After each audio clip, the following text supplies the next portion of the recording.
Hey, you. Yeah, you. The one with the can of butter on your fingers and a freezer full of mystery gummies. It's Margaret, your host of your favorite edibles podcast, Bite Me.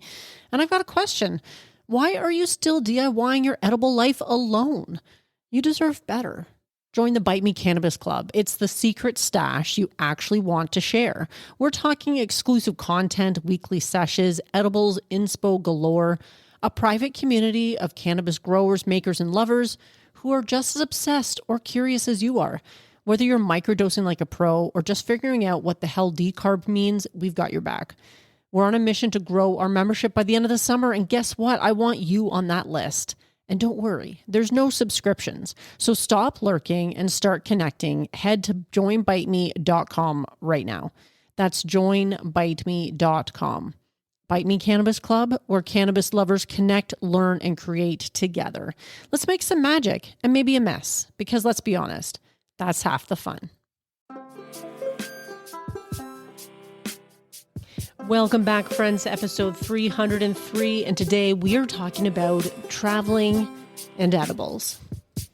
Welcome to Bite Me, the show about edibles, where I help you take control of your high life. I'm your host and certified ganger, Margaret, and I love helping cooks make safe and effective edibles at home.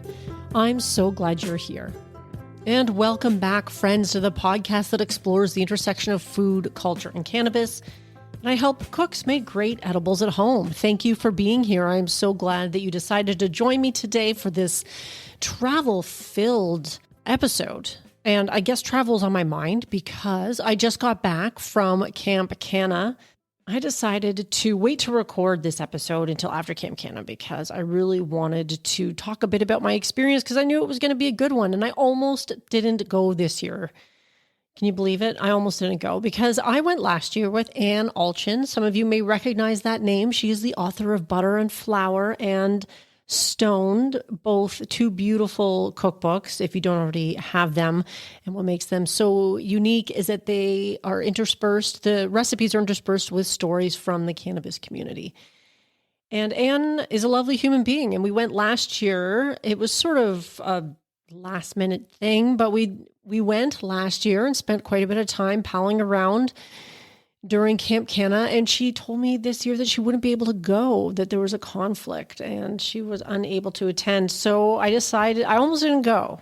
And then Alexis, who is the founder, I believe, of Camp Canna, I should probably have her on the show one of these days, sent me a message, and she convinced me to go. And I'm so glad that I did. I had such a great time. It was really cool because there was a number of people that had been there last year that were coming again, and we shared the same cabin again. This year, there was at least over double the numbers as last year, for sure. There was definitely a bigger crowd, but that didn't really take away from the intimate feel of the entire experience all weekend. It was so much fun. I did some archery.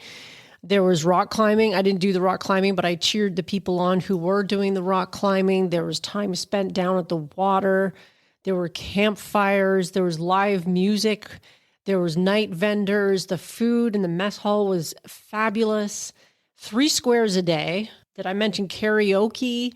We had fabulous weather, which all this spring, the weather's been a little iffy, but the weather ended up being really beautiful. It was still a little cool at night, but the daytime temperatures were perfect.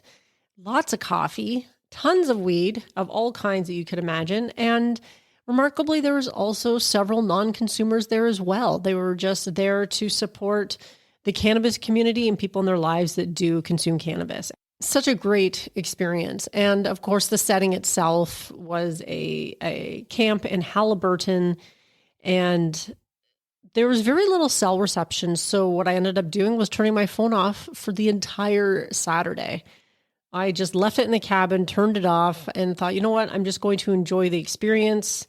And I'm so glad that I did, because honestly, it kept me off my phone and paying attention to what was happening right in front of me, right around me. And I met a lot of wonderful people. some from last year, some brand new faces and names to learn, but it was such a great weekend, and I'm really glad that I ended up going, which is what has gotten me thinking a bit more also about traveling this summer. And many people, whether you're just doing some, day trips, checking out local attractions that oftentimes when you're from a place, you never end up checking them out. That can be actually a pretty fun way to spend some time in your own town or city, because we tend to not experience our places where we live as a tourist might. And so some of those landmark things that make your place unique are often not visited. So, there's that. And I'm hopefully I will be doing a road trip this summer with a friend to another province myself. It just got me thinking that how in the summer we are always traveling more often than we might otherwise. Although in the wintertime, I think every Canadian is hoping to get out of the cold, cold weather to go to someplace hot and sunny, but that's not always feasible. So this is what has gotten me thinking about traveling while infused. It's always good to have some ideas and suggestions for how to do it best. So before we get into it, I am going to give a big shout out to Ellie from Australia, who recently bought me some cookies on Buy Me a Cookie. Thank you so much. Gestures like that are really meaningful to me, and it does help to support the show because there are, of course, ongoing costs to running a podcast like this one. And as well, I am going to pick a card from the Stoner Trivia deck. In Bhutan, marijuana grows wild and is mainly used by whom? Adults, teenagers, or animals? In Bhutan, marijuana grows wild and is mainly used by whom? Adults, teenagers, or animals? And if you guessed animals, that would be the correct answer. I think I need to do a little research on this. I have no idea where Bhutan is. That is a obvious shortcoming in my geography. I need to look that up and verify. That sounds really interesting to think that all the animals in Bhutan are getting high.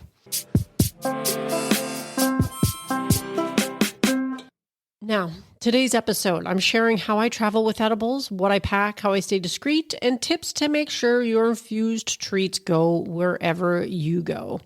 And whether you're headed to the cottage, a weekend getaway, a staycation, or a full-on vacation, we can make sure that you stay deliciously elevated as best you can. Some conditions may apply. So let's start with the golden rule when it comes to traveling with edibles, which is to keep it simple and discreet. And I have several go-to travel-friendly edibles that I like to take with me. And some of these are going to seem pretty obvious, but the first one is gummies or hard candies. And mainly because they're so easy to portion. They're not messy. They don't raise eyebrows. I can stash them in a resealable pouch. You're not going to go and get them out and find them to be a big melted mess like you might with, say, something like chocolate. So that's one that I really like to have on hand when I'm traveling. The next one would be infused honey sticks or sugar packets, which is great for mixing into drinks. They're also lightweight and compact. One drawback is you pretty much need to buy those at a dispensary. So if they're not handy, although you could technically make your own sugar packets somehow. I've never done that. Or you could just make infused sugar and make sure you dose it and know how much per teaspoon at least, so you know how much you're dosing yourself. The next one is nut butters or snack bars. And you can do store-bought. I don't know. I'm trying to think, are there that many bars on the market in dispensaries? There might be, but I find the issue, of course, in Canada in particular, is that they are limited to 10 milligrams. Nut butters are pretty easy to infuse as well. I've done them before. I'll link to those in the show notes. And things like snack bars, which I made protein energy balls to bring with me to Camp Canna, and I infused them and I had a bag of them so that I could share them, enjoy them myself. I got there and they're like, yes, remember this is a nut-free camp. And I don't know how I didn't remember that when I was making these because I used peanut butter in them. So I had to take them out to my car and leave them there for the weekend. And I ate one before this podcast. Now I'm feeling it, but Otherwise, those can be a really great snack to bring as long as you are making them with the awareness that may prevent you from enjoying them in certain places like the camp that I was at over the weekend. But otherwise, they're usually pretty good. And of course, there's all kinds of different recipes for those that travel well. They may still need a bit of refrigeration, so depending, but if you're going actually out for like a day hike or something like that, they can be great because they're nutritionally dense and provide a lot of energy. And another thing that I do occasionally buy are capsules. Now, I've been wanting to make an episode on making capsules myself too, but I haven't done it yet, in part because I would need to buy the actual capsule making machine, which I don't think is actually that expensive, but it's just a whole thing that I haven't gone into yet.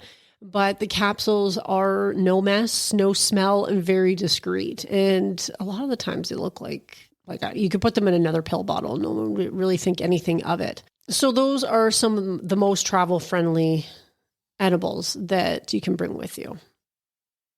Gummies, hard candies, infused honey or sugar packets, nut butters, and energy bars, and capsules. Now, as far as packing them goes, I often will label them innocuously or not label them at all or put them in some other kind of container, like the capsules, for instance. You could just put in maybe like a container for some other vitamin or something like that is otherwise empty. I just prefer to keep them innocuous because, I don't know, when you're traveling, you're on the road, sometimes I think it's better to keep some of these things to yourself. Choose no melt options. Obviously, skip the chocolate if you're going somewhere warm, but bring only what you'll consume. I think it's best to probably not overpack your stash. And if you run out, well, sometimes it can be an adventure to find more. And that'll always, of course, depend on where you're traveling. If I'm traveling somewhere else in Canada, I am blessed to know that most of the jurisdictions I'm going to are going to have an overabundance of cannabis stores within easy walking distance, most likely. So I guess I can't say that for more rural parts of the country, but most places have a dispensary. Now, you could be in other places where it's not so cut and dried as that, but that's a whole other conversation. So dosing while traveling, start lower than usual, especially if you're dealing with altitude, alcohol, or new environments. Set and setting is so often talked about when it comes to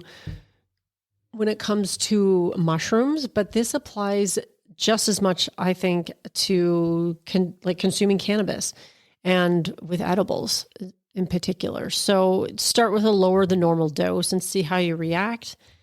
And you can adjust depending on the day as well. So if you're pretty new to edibles or you're brand new to edibles, I would always recommend starting at about a couple of milligrams and going from there, and of course, working your way up.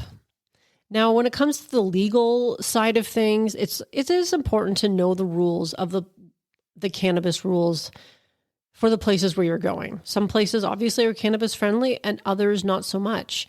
If you're flying within Canada, I just be discreet. Personal amounts are generally fine. It's good to check the regulation, but I have flown with cannabis and edibles within Canada without issue because it's federally legal here. I would never travel internationally with cannabis, even if it's legal in both places. Having said that, I have traveled with edibles before, and I don't advocate for this. But I do find that personally, the risk is likely lower with edibles that are unmarked. And I mean, it looked like I was coming back from a place with chocolate, and that was it. It was infused chocolate, but there would be no way of actually knowing that without testing it or eating it and finding out later. But I would personally, although I know people who have said otherwise, I would also never fly with actual flower because I feel like it's riskier in a lot of ways because that smell, that dank smell just wants to escape. I never travel internationally with flower, which makes it interesting to sometimes try and find it in the place that you're going. And that's an interesting way to meet people.